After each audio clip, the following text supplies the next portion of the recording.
Well, talking about stronger naira and economic matters, yesterday we did talk about the issue of credit to the private sector, which the central bank had placed as of January more than 93% increase. That's supposed to be good news, but it seems that there's still the need for credit to the real sector. And CIB and Chartered Institute of Bankers of Nigeria had that conversation at their meeting. One of the personalities who were at that meeting, I caught up with him and dragged him to the studio. The former managing director of the Bank of Industry, Mr. Wahid Olagunju. He is also the chief executive officer of WVL Development Advisors. Mr. Olagunju, I dragged you from a CIBN event to the studio. Thank you so much for honoring us. It's my pleasure being here. Yeah, so there we're talking about the issue of credits to the private sector. And I know you shared an interesting perspective, which is the role of culture and behavior, you know, when it comes to that, because when we see the availability of liquidity in the banking sector is one thing, but getting it across to the real sector is another one. And you've headed Bank of Industry, so you have first-hand information on that. Let us know, help us to understand how the true picture is when it comes to giving credit to the real sector. Thank you very much.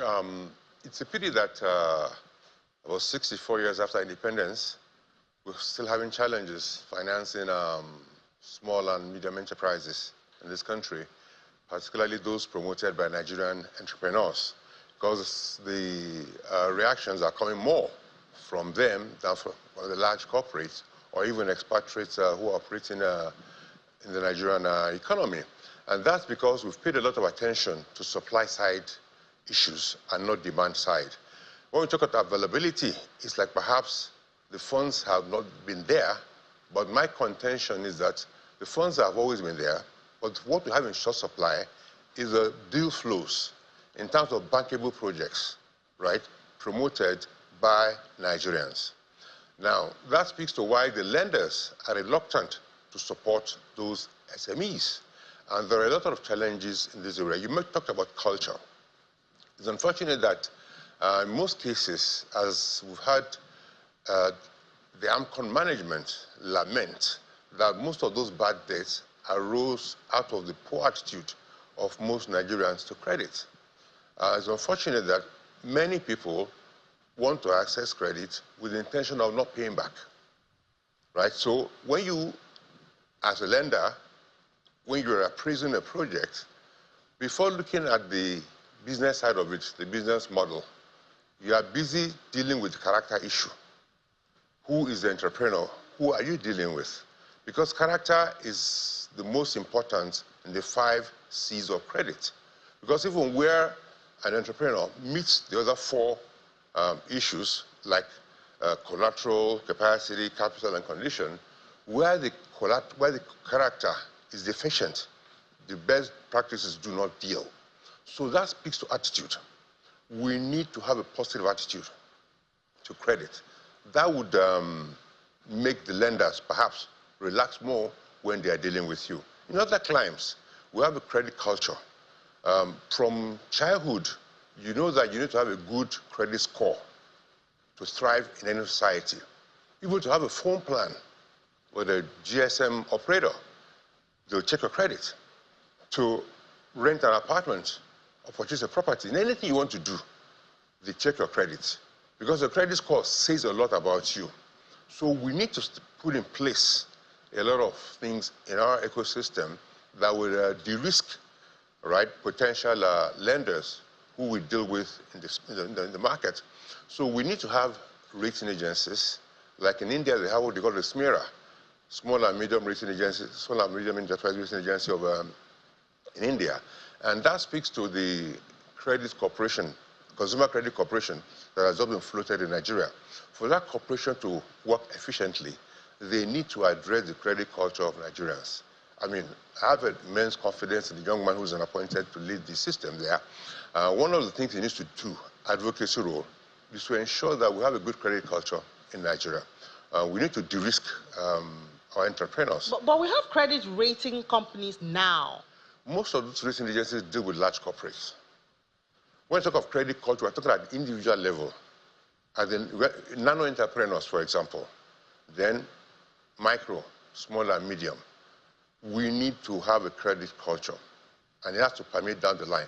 Because when you talk of consumer credit, how do you start appraising an individual who perhaps wants to buy a television on credit or buy a generator on credit? You need to have his credit rating. You need to know who you are dealing with in terms of character. So it's very, very, very, very important. Then you need the credit guarantee scheme as well. Because lenders tend to bear the risk solely. But you need credit sharing, risk sharing mechanisms in place. The lenders will feel more comfortable, right, if there are ways they can hedge some of those What are some risks. of the examples of those risk-sharing mechanisms that can be put in place? I talked about credit guarantee scheme. When you lend to a customer, that exposure needs to be guaranteed. We have it in so many other countries, right? But we don't have an effective one in Nigeria. Like in Brazil, the BNDES, which is about the biggest DFI they have a credit guarantee scheme, which is a subsidiary of BNDES. So the customers of BNDES, their facilities are guaranteed by that scheme. So that if anything goes wrong, it's not only the lender that bears the brunt, that it is shared, right? And then what Professor Payne was also talking about, secondary debt market, right? It speaks to the quality of the risk assets as well. Once the primary lenders don't come up with quality risk assets, those with long-term funds will not participate in secondary market, like the pension fund managers, like the insurance companies. They have access to huge pool of resources, low fund resources. I don't want to call them cheaper, right? But low rate resources which you can use to finance the real sector. But because of the perception, the risk perception of SMEs, there are restrictions as to what insurance companies can do, as to what pension, and areas in which the pension firms can also invest in. Most of them run away from supporting SMEs because of the risk. In other crimes, too, you have insurance companies insuring loans, right? But most insurance companies in Nigeria today are reluctant, right, to play in that space because of the risk perception, right, of the MSMEs. So we have to talk about an ecosystem. There was a study conducted, 2021 study conducted by SMEs and NBS. They were looking at the factors that mitigate against the development of the enterprises in Nigeria. They ranked access to credit as number one, 27%, followed by lack of training in entrepreneurship and vocational skills, then infrastructure, as well as conflicting policies. So the other three, if they're taken care of, lenders will be more comfortable supporting those sectors. In other words, we need to build the capacity of our people to be able to come up with bankable proposals. We need entrepreneurs in the large critical mass, right? Quality entrepreneurs. Would this surprise you that foreigners are thriving in the Nigerian economy? I dare say much better than Nigerians. Because they have entrepreneurial capacity, they have the culture.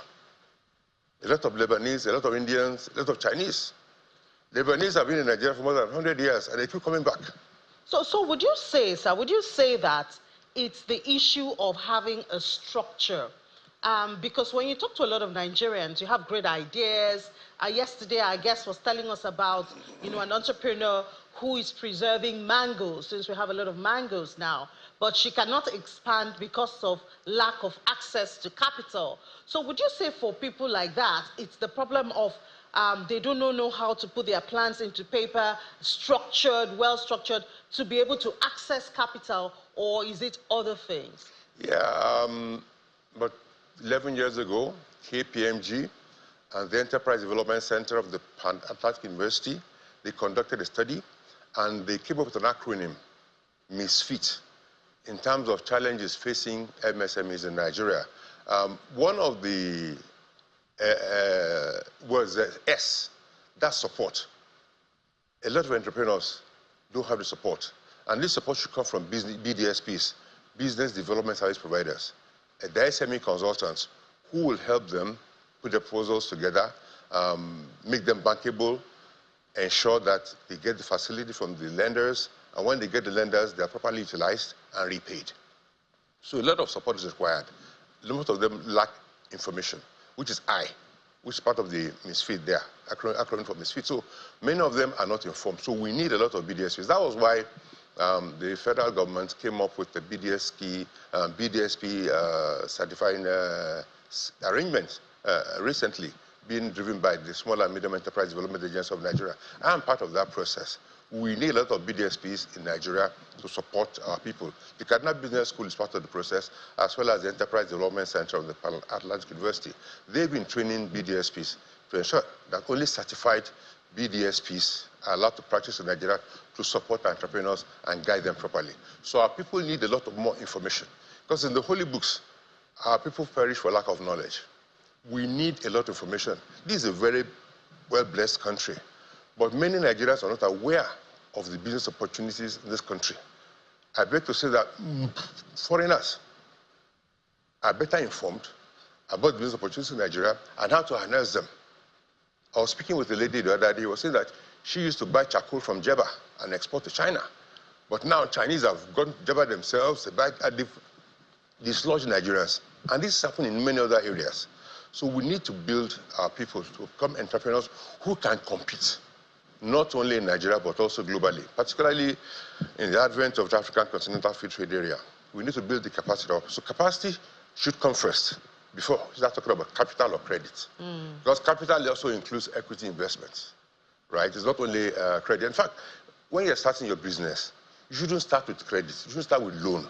Start with your own personal savings or support you can get from family and friends, and those in business school they call fools. Not because they are foolish, or just because, they learn to use the sport on sentimental grounds. But key to that is also credit. It's also character. Because before anybody can support you, they must have confidence in you. That speaks to who you are. So whatever you do, if you have a good business plan, you have integrity, you have character, you have people who will invest in you, even in your environment, in your community. When you have a good track record, that's when you'll be able to meet the risk acceptance criteria of lenders. So you don't start with loan. Start with your savings and support from family members or even grants. I am sure, if we didn't hear anything else, we heard that. Don't start with loan. Start with the, I know they call them fools, but as you said, they're not fools. They're just kind-hearted individuals. But thank you so much for your time. Former Managing Director of Bank of Industry and Chief Executive Officer of WVL Development Advisors. Thank you for your time. Thank you, my pleasure. Thank you. Bye-bye. All right. So let's take a break now. When we come back, we head to the commodity space, and we are still looking forward to that malaria conversation. Don't want to go anywhere.